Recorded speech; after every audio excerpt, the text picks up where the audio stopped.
Divorcee মেয়েকে বিয়ে করার ক্ষেত্রে 100 সাবধানতা অবলম্বন করবেন।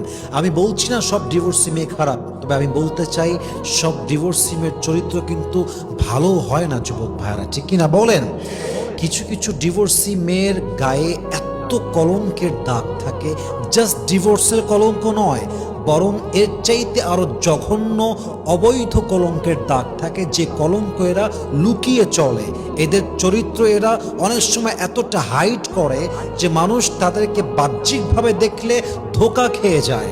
অতএব আমি উইথ ডিউ রেসপেক্ট বলছি, সব ডিভোর্সি মেয়ে যেমন ভালো হয় না, সব ডিভোর্সি মেয়ে তেমন খারাপও হয় না। কিন্তু আপনি যখন ডিভোর্সি মেয়েকে ভালোবেসে মায়া করে বিয়ে করতে যাবেন, আমি নিষেধ করব না, তবে আপনি ধোঁকা যদি খেতে না চান 100 জাস্টিফাই করবেন, কারণ সব ডিভোর্সি মেয়ের চরিত্র কিন্তু খুব বেশি একটা সুবিধার হয় না, ঠিক কিনা বলেন?